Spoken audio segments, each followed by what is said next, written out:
Bienvenue à cette connexion scolaire dans laquelle on va partager un bref rappel pour la matière la plus facile de toutes les matières au bac, c'est-à-dire le français, la littérature. Et comme je vous le dis souvent, ce que nous faisons nous en français, en terminale, c'est véritablement un cadeau pour tout le monde. Imaginez les gars, nous sommes de tous les cours, de toutes les disciplines, celui qui a 4 exercices, qui a 4 méthodologies. Le commentaire suivi, le commentaire composé, la dissertation et le résumé suivi de discussion. Et là, Abdou Diop, si tu me dis que tu n'as pas des astuces pour l'un ou l'autre de ces méthodologies pour avoir un 15, là, je vais me fâcher contre toi. Parce que véritablement, la littérature, elle est facile, elle est accessible et elle a une centralité qui est l'humain. Et nous tous, nous sommes humains. Comme disait Terence, étant homme, rien de ce qui est humain ne doit m'être étranger. Donc, il n'y a rien de compliqué dans la littérature. Et en classe de seconde, les profs avaient rompu avec l'approche que vous aviez en troisième, c'est-à-dire cette approche thématique. Vous avez appris à travers, par exemple, une sur l'onglet de Mariam Abba, qui pose la problématique de la polygamie, la problématique des castes, les relations entre belle-mère et bru, les problèmes sociaux, l'éducation des enfants. Par ailleurs aussi, Saint-Exupéry dans Vol de nuit, qui pose la problématique de la responsabilité. C'est ce qu'on appelle un thème, une approche thématique. Mais à partir maintenant de la seconde, vous rompez avec cette approche thématique. L'approche de la littérature se fait à travers les gars, ce qu'on pourrait appeler les courants et les genres littéraires. Alors je vous le marque, les courants et les genres littéraires.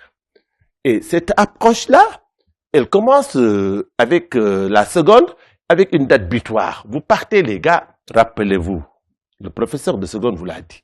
C'était en seconde, on est parti du XVIe siècle. Et du XVIe siècle, le prof vous a dit que le courant qui a dominé cette époque, c'est un courant qu'on a appelé l'humanisme. L'humanisme. Et cet humanisme est un courant de la Renaissance. Les gars, je vous l'ai dit, les mots ont un sens.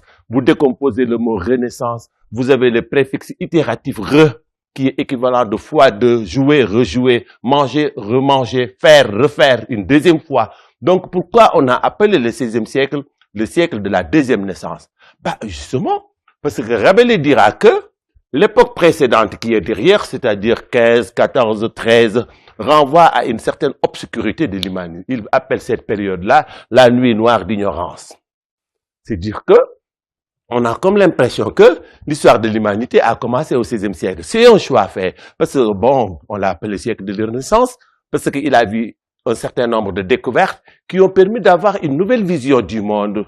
Voilà. Et on nous parle, par exemple, de la découverte de l'Amérique. Je n'aime pas trop ce mot. Voilà. On nous parle aussi de la théorie de l'héliocentrisme par Galilée. Ce n'est plus, par exemple, les étoiles qui tournent ou bien le soleil et les astres, mais la théorie de l'héliocentrisme établit comme quoi ce sont les planètes qui tournent autour du système solaire.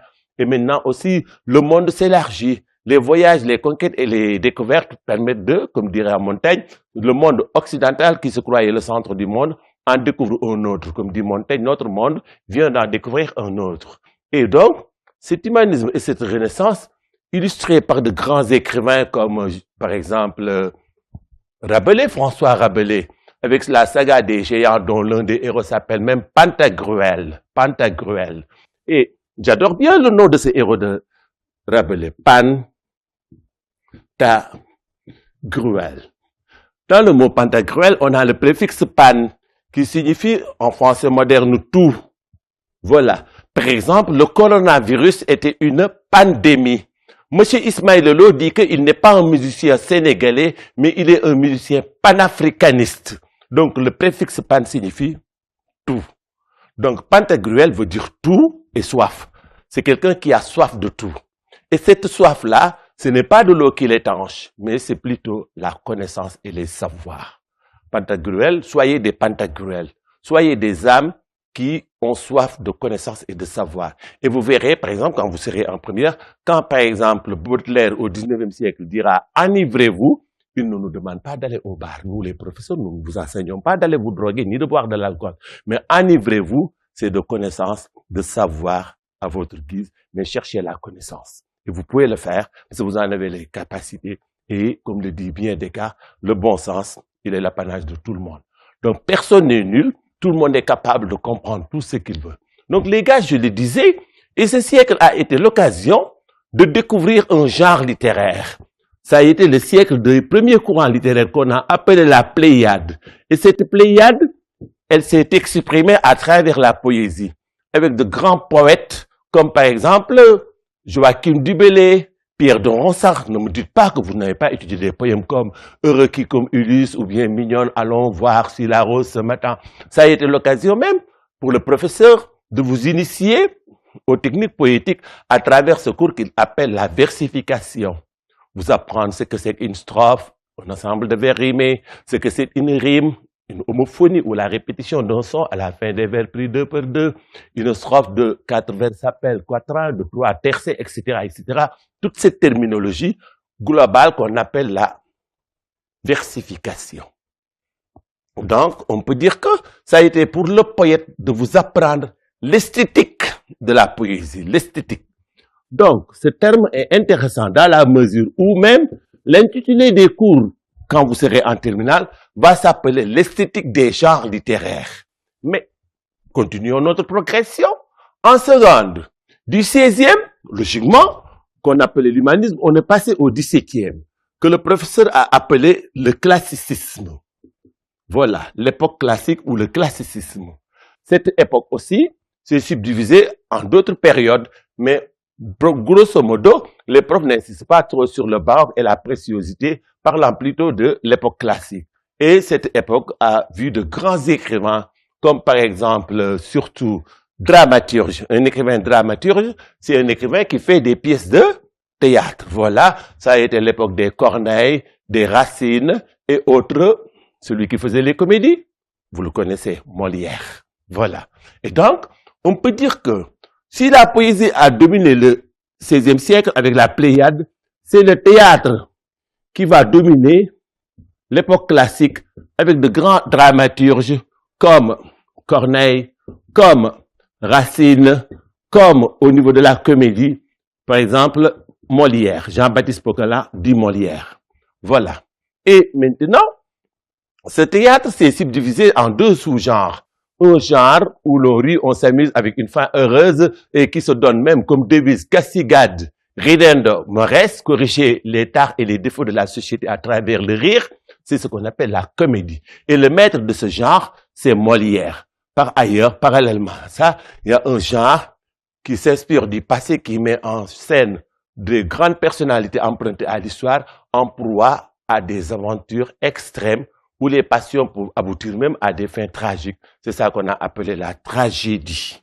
La tragédie. Donc, le théâtre du XVIIe siècle, de l'époque classique, s'est subdivisé en deux sous-genres. Un genre qu'on appelle la tragédie, voilà, et un autre genre qu'on appelle la comédie. C'est facile. Si aux informations, on nous dit, nous ne le souhaitons pas, accident tragique sur eux, ça veut dire que c'est un accident où malheureusement il y a eu perte en vie humaine. Donc, la tragédie va toujours avec une fin malheureuse, avec des morts, des crimes, des choses comme ça.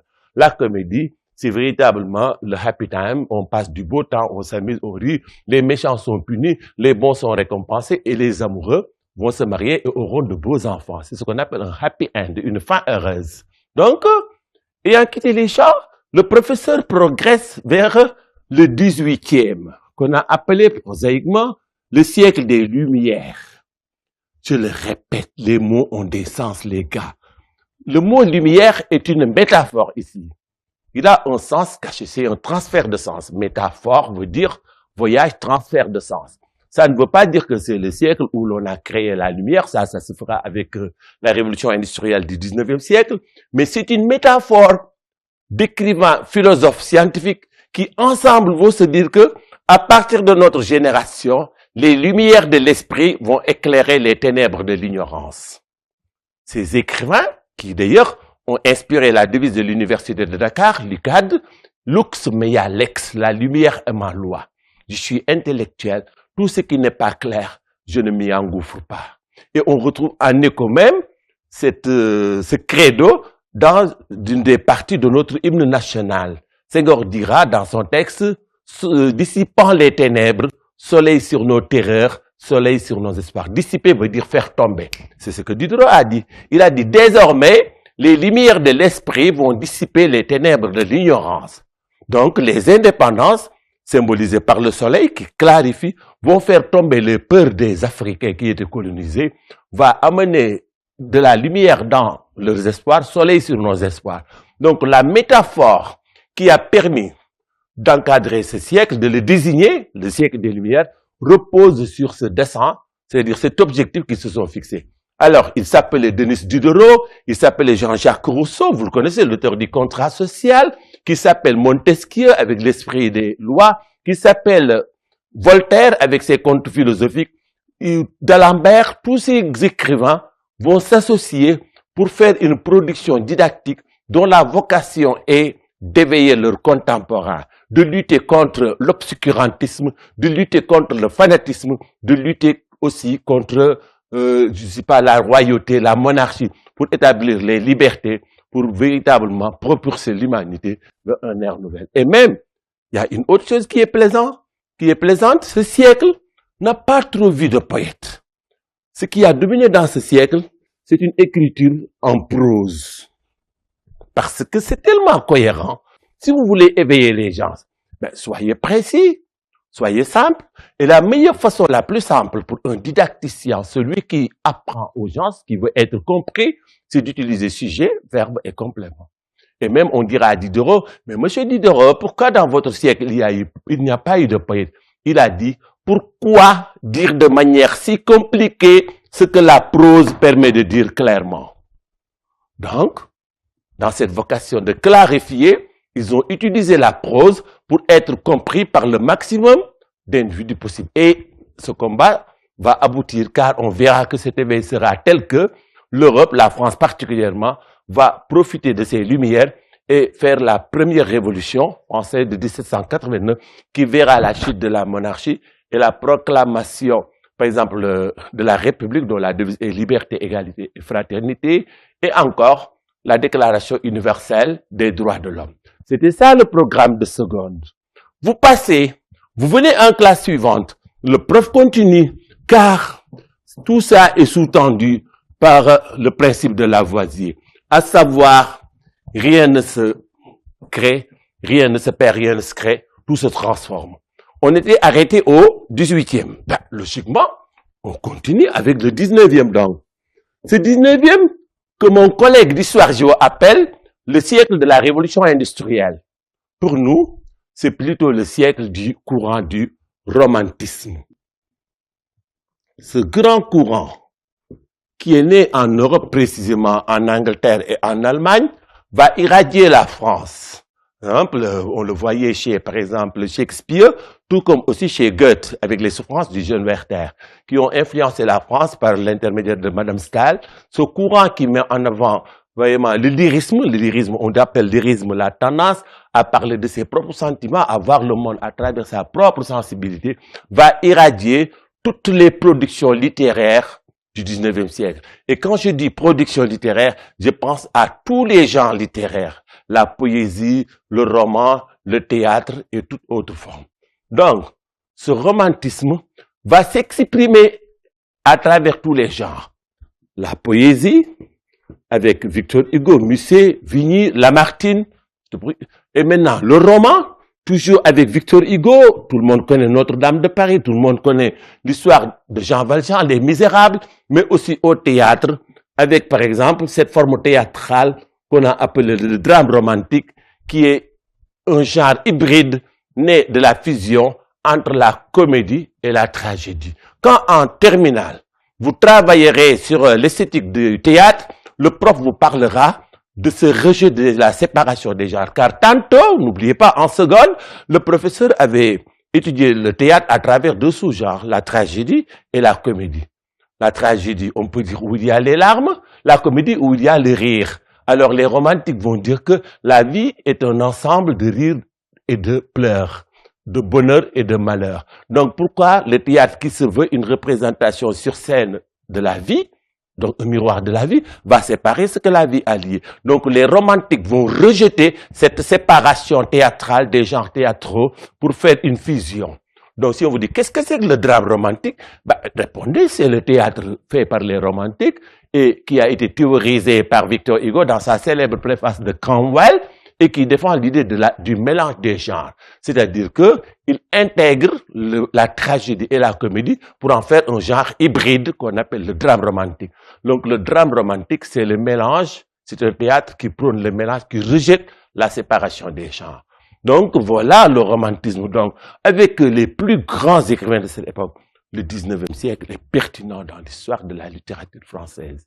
C'est véritablement le siècle des grands écrivains. Victor Hugo, au niveau du romantisme, Lamartine, Musset, Vigny, Chateaubriand, tous ces gens vont donner véritablement aux lettres françaises son apogée. Pour parler comme mon collègue qui parle de révolution industrielle, celui qui fait histoire géo, voilà, on parlera véritablement d'un siècle de la littérature. Et je disais que le romantisme en tant que courant, même, verra des réactions en son sein.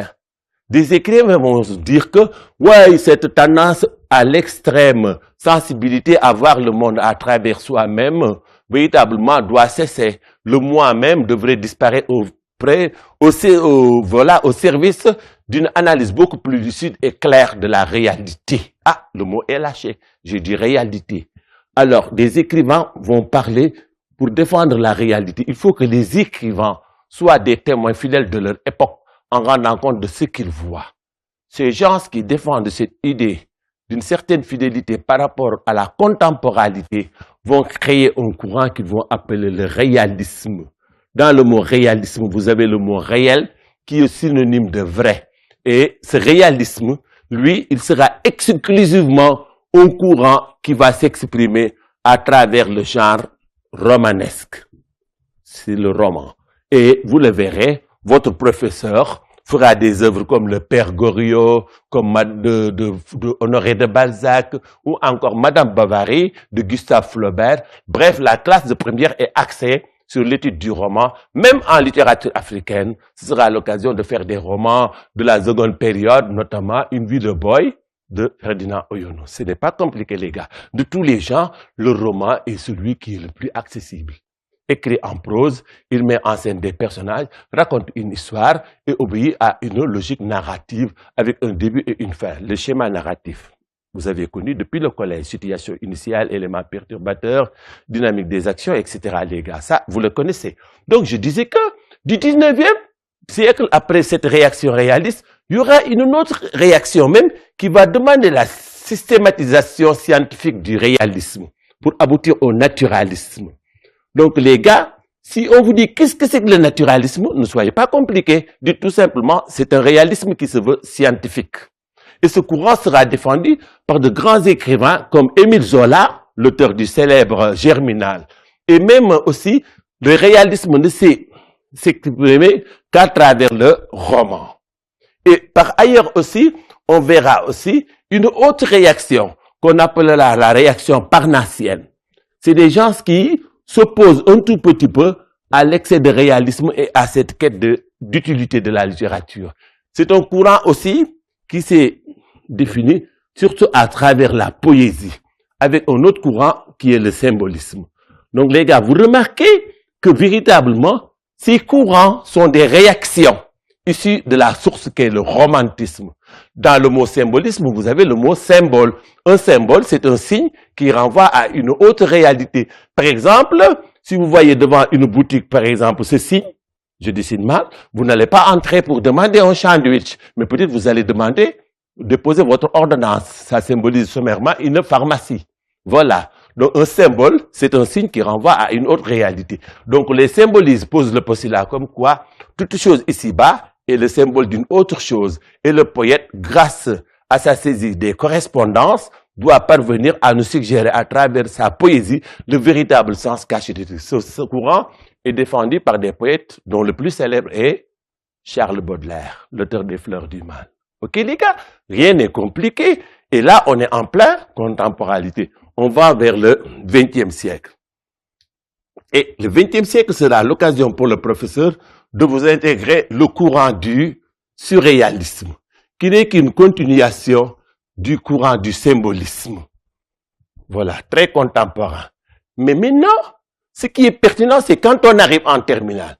La classe de terminale est une classe dont les cours de français s'appellent esthétique des genres littéraires. Esthétique des genres littéraires. Or, nous avons vu que de la seconde à la première, nous avons vu la poésie, nous avons vu le théâtre, nous avons vu le roman, nous avons vu le conte en littérature africaine avec les nouveaux contes d'Amadou Koumba, nous avons vu la nouvelle, nous avons même vu les fables. Mais la terminale ne retient que 3 genres. La poésie, le roman et le théâtre. Et donc, il suffira pour vous, en terminale, de comprendre les critères formels. Quand on dit esthétique en français, avec le mot, pas l'adjectif, esthétique des genres littéraires, ça signifie l'ensemble des critères formels discriminants propres à un genre et qui permettent de le distinguer d'un autre genre. C'est très facile. Donc, la littérature est un mot qui est générique. Et à l'intérieur de la littérature, il y a des genres. Et chaque genre présente des critères formels qui permettent de le reconnaître, de le distinguer et le différencier des autres. Le sport est un terme générique. Et à l'intérieur du sport, vous avez beaucoup de genres sportifs. Celui que Sadio Mané fait s'appelle football. Celui que Balla Gaye fait s'appelle lutte. Et celui que Michael Jordan fait s'appelle basket. Et chaque genre a une terminologie qui lui est propre. Quand on dit par exemple rebond, lancer franc, premier carton, basket. Hors-jeu, tacle, corner, on est au football. C'est la même chose. On va parler de prose, de récit, de chapitre, de narration, de prose, on va parler de quoi encore? De personnages, on est dans le roman. On va parler de strophes, de rimes, d'hémistiches, voilà, de métaphores, on est en poésie. On va parler d'actes, de scènes, de tirades, de didascalies, on est en théâtre. Ce n'est pas compliqué, les gars. Et éventuellement, les problématiques à travers lesquelles vous allez être interpellés lors du bac, c'est des problématiques liées aux fonctions qui seront l'objet de notre prochain cours. J'espère que l'exposé a été très sommaire, mais au moins ça a permis une petite révision qui a permis de bien cadrer les cours de terminale. Faudrait pas que quelqu'un se perde, c'est très facile. Rien ne se perd, rien ne se crée, tout se transforme. Ça avait avancé et ça a abouti. Et nous sommes les héritiers de ce long processus de l'humanité, car nous aussi, nous sommes humains et nous rendrons le témoin aux générations qui vont venir. On continuera la prochaine fois, les gars. OK? Je vous remercie.